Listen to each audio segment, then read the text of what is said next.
Hello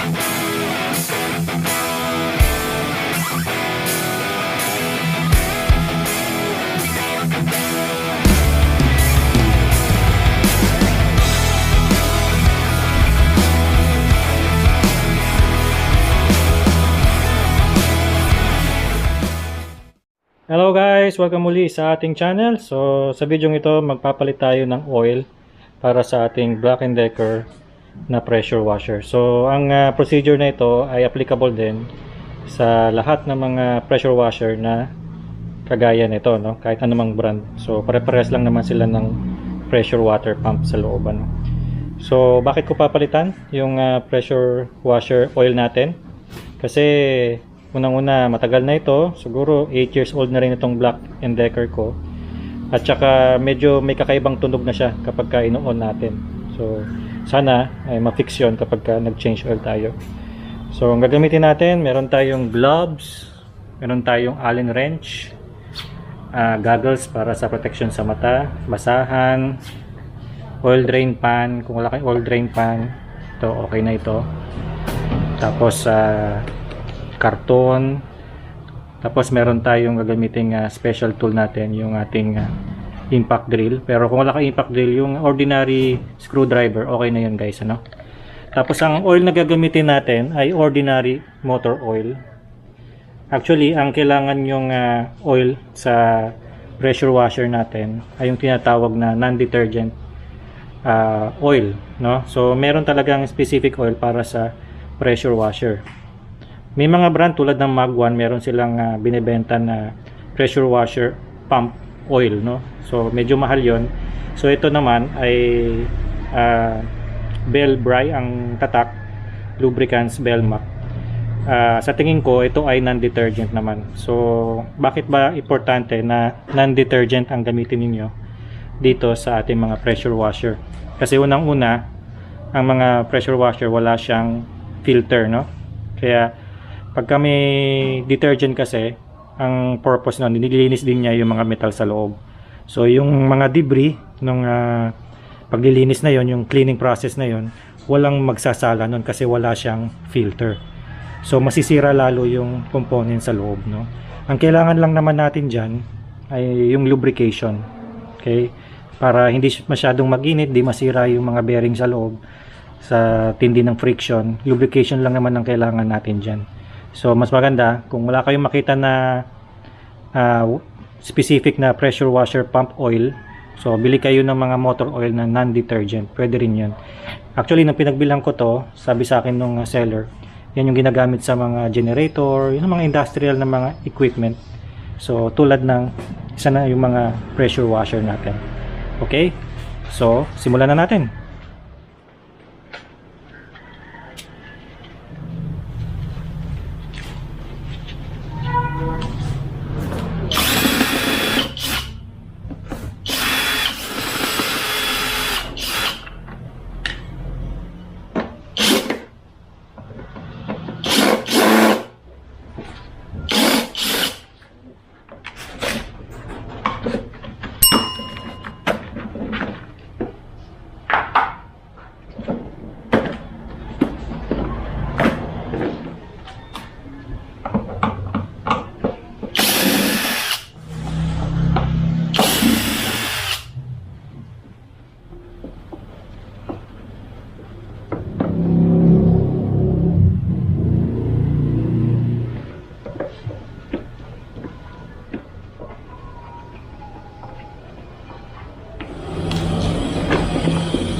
ito guys ang itsura niya.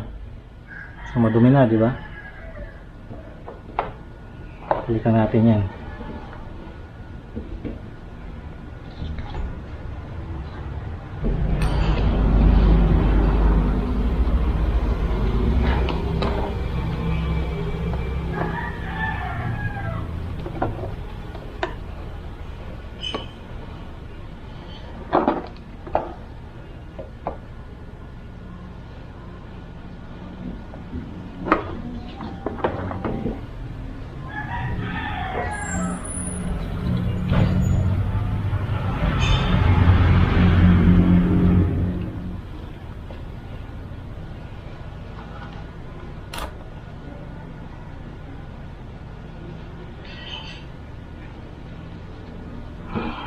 Linisin natin to.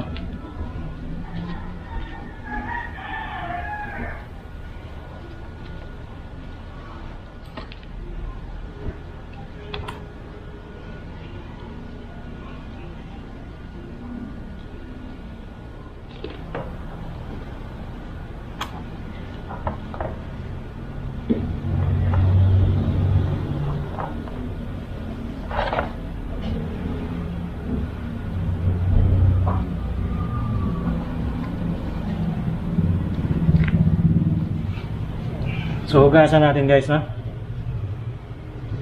Hugasan natin siya ng bagong oil, parang flashing din.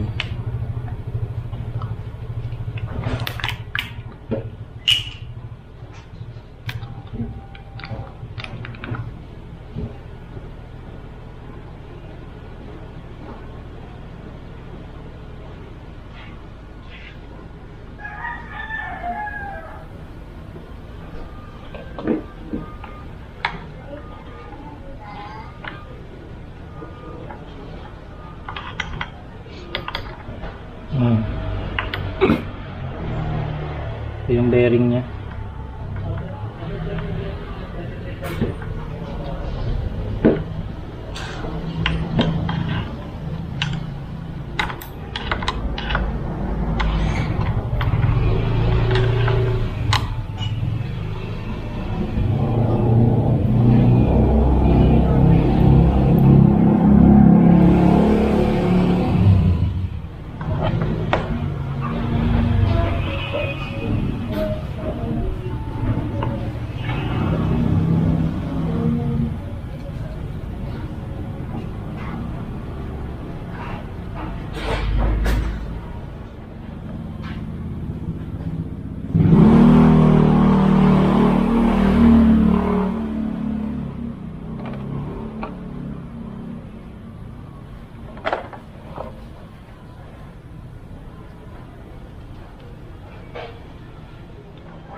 Lagyan natin ng oil guys, no?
Alright, so tapos na tayong mag-change oil.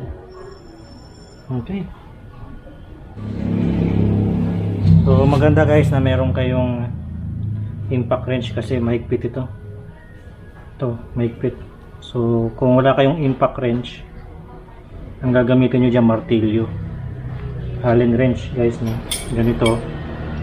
Tapos pupukutin nyo ng martilyo. Ito tayo, meron tayong impact wrench, no? So napadali yung trabaho natin. Okay, so wala nang leak yan. Wala nang leak. Okay, na-change oil na natin ang ating pressure washer. So ibalik na natin, no? Okay, naka-setup na ang ating pressure washer. Ang problema, nagli-leak nagli-leak dito. So ang problema niyan guys, gasket lang. Yan, itong gasket na to. So lalagay natin na. Sira na yung gasket niya. Okay. Tit. Kita nyo ba? Ito yung gasket. Yun.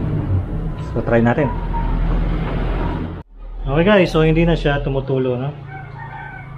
Nahirapan lang ako pagbalik kasi alam nyo, luma na. Kaya sinisinok din itong makina kasi luma na nga siya. Okay na, diba? So guys, ganun lang mag-change oil ng inyong pressure washer. Okay, so kahit anong mga brand ang meron kayo, Kawasaki o ano pa man, Black & Decker, ganun lang ang pag-change oil ng inyong pressure washer. So siguro pagka nakagamit ka ng mga 2 to 3 years, pwede nyo nang palitan yan. Okay, so kung tumutulo rin itong pressure washer gun ninyo, malamang dun yung sa gasket, palitan nyo lang. Okay, alright. So sana natuto kayo sa video ito. Maraming salamat sa panonood guys, So yun na i-like ang video na ito at mag-subscribe kayo sa Noah's Garage. Maraming salamat. Sa ulitin.